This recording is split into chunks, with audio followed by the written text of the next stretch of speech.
Good day and welcome to this special edition of Spotlight we call GM's Corner, a series of regular short conversations with LMOA's General Manager Steve Hurwitz about what's on his desk and what's on his mind. Good morning, Mr. General Manager. Well, we had the kind of interruption of early dinner last evening with one whipper of a storm that came through here, and I presume that a lot of stuff down, and that meant a lot of work for a lot of people with LMOA. It was an exciting event. It seemed like it was nearly a tornado. Not quite, of course, but we did have high velocity winds and an awful lot of rain. So a lot of trees went down, a lot of power interruptions and all other kinds of disturbances. So the team jumped in, and the team is made up of various elements. It's something we can be proud of.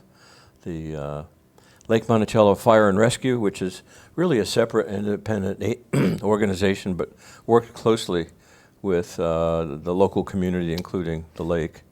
They jumped in. The LMPD, our police department and maintenance, was out superbly coordinating with each other, getting after it. In fact, off-duty policemen came in and worked on it. Maintenance was just all over it. The main emphasis last night was to get the roads cleared for potential emergency service if that was ever needed. That's a real interest. And then they got the situation stabilized. And then today, as we're taping this, they're cleaning up the roads. There's an awful lot to clean up. It was a major impact on the community. We had some water force its way into the pub with the high winds. That's not unexpected with the kind of wind we had and the rain with it. And then trees and debris all over the place. And as a result, the golf course is closed again as we're taping this. Okay, well, people pitched in. It's a lot of hours. It's a lot of good. That's a lot of good stuff from staff, and as you say, fellows coming in off duty. That's good. That's good spirit on their part. You mentioned that old matter of dues delinquencies reminds you of that old TV drama. There are 8 million stories in the naked city. How so? Well, I knew you would get that, being from that city that was referred to. You mean being that old? Yes. So we have a lot of people, so there's always different financial conditions, circumstances that affect people. In fact, we have a number of different payment plans. So given that, we do have, because there's so many people involved who are paying dues and have individual circumstances, we do have cases where people can't or don't pay their dues. That is a hardship on everybody because we plan on that revenue in order to produce the services and manage the facilities the way we're supposed to. So delinquencies are number one, an issue that has to be addressed. Related to that, kind of on the other side of the coin, is with the large numbers we have, it's normal to expect any business, and we do try to operate on a business-like way, almost always has to consider how it collects in its receivables. Well, HOAs are pretty much always concerned with that. In fact, there's a standard. There's an institution that trains managers and provides training and materials to volunteers like board members. And they have standards about what rate of collection of your total annual dues you should expect to be in. And they have categories.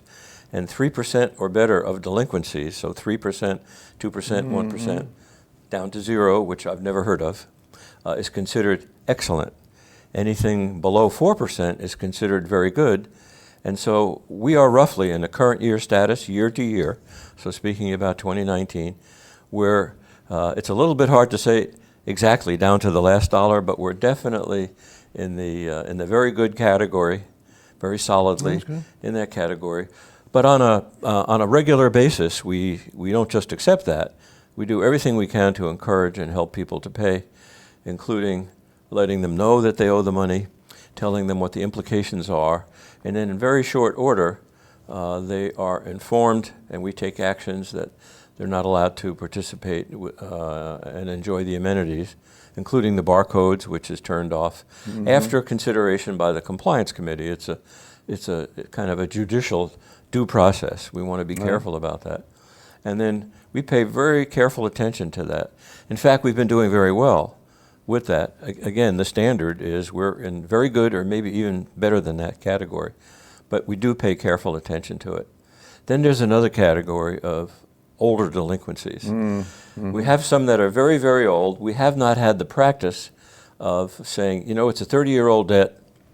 That person no longer exists. They don't own the property, haven't for X number of years. We have a court judgment that we've tried to enforce in terms of collecting and been unable to. So we'll be asking the board to look at that. The normal practice with those very old, truly uncollectible debts is to write them off. That's a standard business practice. Yep. But there's a whole other category, even with these older debts, that we're pursuing very hard and have for some time. And we've actually enjoyed collecting on those very old debts. So you get a court to make a judgment saying to the owner, yes, you owe that money and there's a court order to pay, then it's up to us to follow up. So the kind of actions that we take, and we're reorganizing our approach to streamline it. But the kind of actions are rather stark and they do affect people. Garnishments are appropriate.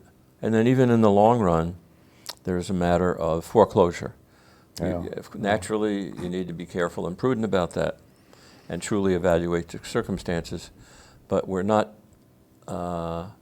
ignoring that one either. So we are reorganizing a bit to focus. We hope, but we're sure.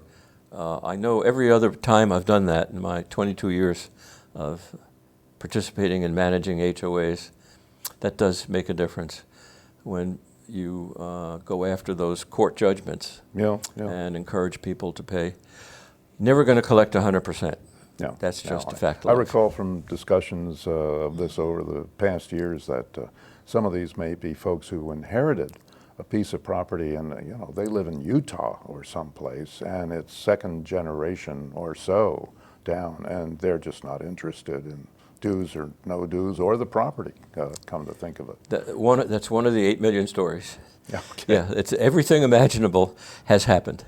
Family feuds where they've been left the property and they don't want it. Yeah. Not just that they're ignoring it, but they really don't want it. Yeah. And even there are means that we can use that I'm familiar with, and we're looking forward to trying to do whatever can be done, even in a case like that. Okay. And how are things coming with food and beverage since the retrenchment? And you mentioned, well, there are things people can do to help. I mean, I assume one is just, you know, come out and eat more. But, that's absolutely true. And the food is great and delicious, and we would love that for people to come. There's an interesting twist. I've met with many groups, some dining groups and a lot of golf groups that participate in food and beverage after their golf. Nobody's made any outlandish claims, demands, or requirements. They want it to be a nice event with quality food, reliably so, good service. And I pointed out to all of them that the retrenchment that we did was meant to really focus on the business fundamentals. So with the help of the audit committee and based on reports that we now get every day, the business fundamentals are lining up. It would be almost an impossible goal to break even. We've never done that here. Yeah. And food and beverage operations in communities almost never do that. There's almost always a subsidy. But to kind of clear the decks and make sure we knew how we were doing, we set the goal of breaking even. And in the most recent numbers, just got late yesterday, we're very close to having broken even for July. Oh, so very encouraging. I don't want to call it a miracle because it's not, because there's been really a lot of hard work by Andrew Kerper and his entire staff, his managers, and the cooks and the people serving on the floor. This enables us, and we've started this, to work with the same kind of vigor on the other elements that people really depend on.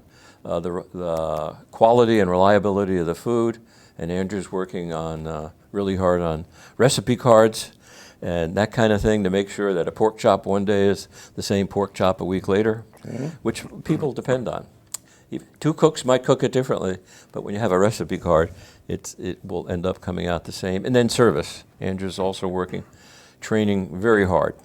And we're able to do that because the business fundamentals have finally lined up to meet our expectations. So I'm very pleased about that. And it's been very encouraging, the kind comments that people have made and the participation. The golf groups have showed up in, I think, record numbers, or at least astounding numbers. Well, that's good. We've welcomed them back. The dining groups have been very open about this whole thing. And I, for one, really appreciate their comments, their open-mindedness, and willing to give us a try. Okay. I have pointed out this is their restaurant, it's their golf course, their restaurant, their food and beverage, and you say they belong here. People have been open to that, and I do appreciate that. Well, that's good. That's very encouraging. That's very much so. Still summer. Still, we've been dealing with water issues along the. You refer to there's been a summit, a safety summit of regarding lake safety. Apparently, what's that all about? And who attended? Well, this was a meeting we held of all the key players that affect safety on the lake, starting with our fabulous Water Safety Patrol that donates countless hours going around and helping people follow the rules and be safe. So the Water Safety Patrol Director, Tom Braithwaite, was there. He's president, actually. And he was there along with our Chief of Police and our head of our ECC Compliance Office and our Communications Manager. Judy Fish was there. So all the players that get involved in it and can affect it were there. We took a look at the whole process, all the way from the training that's provided, how you get a license, what we do when a safety issue is detected live on the water and how that's communicated, all the way down to radio frequencies, telephone numbers, information to people, to boaters, or even others who might observe something that needs to be reported. We also worked on the follow-up to that and making sure that it's there. We even took a look at something that we've not done for a long time, which is once you get your boater's license, that gives you permission, you're authorized to drive a boat on the lake. And there are a lot of rules and considerations. And so if someone is chronically, let's say, not observing safety considerations on the lake, we'd like to know that. And then there is a provision to require people who might need to retest, to make sure they're current. Maybe they need to refresh themselves. So there is consideration of that. Now there's an article being prepared for Lakeviews that covers this, and I think that's going to be very interesting reading for a lot of people. And I'm personally grateful for the effort that went into it. I had some guests a couple of weeks ago, and we had some incidents that I wish had not happened with other boats, and it alerted me to the situation. So when I looked at the whole process that I just described all the way through, I thought it was appropriate, and everyone came, and we had a short meeting, but we got right down to the point. And so there are some actions coming up. I think most people will be pleased by it. Okay, well, it's obviously worthwhile and in everyone's interest. So boaters, swimmers, everybody out there. Still on the water, but the smaller of the two, the Tufton Pond, we apparently have some green stuff growing. Yes, there have been reports in the press about blue-green algae and its dangers. So we've got Solitude Lake Management coming in as we're doing this taping today. And they're going to check it, prescribe the treatment that's appropriate for it, and establish a protocol going forward for monitoring, testing, and treatment. Now, we put the word out to avoid going in Tufton in the water, or certainly with pets, because that is a practice, and that's proven not to be safe. There have been some real calamities in other places. We've not come near anything like that, but we want to be sure both in terms of what we do to keep the lake safe and then get the word out. So for the present time, don't go in Tufton Pond. Okay. All right, and just to kind of bring closure to the issue about your challenge to the community for 20 volunteers by August 15, what was the final score? Boom. Well, Well, I can only point out, I said August 15th. I didn't say what year. Okay. But the truth is, we got 4 volunteers, maybe 5. All right. So, you know, you could be disappointed in that. I'm not. I'm encouraged because it's 4, or we think a 5th, that we didn't have before. And what's important to know is, as a homeowner association, volunteers are critical. Staff, we're just not staffed to do everything. And we do have great activities, including increasing number of youth activities. Yes. That's noticeable. really great. Noticeable. With fully run by the County Parks and Recreation, for which we're very appreciative. But even there, volunteers are needed. So people don't have to feel they're volunteering to go to a meeting, you know, at a given date every month or As they anything like can. that.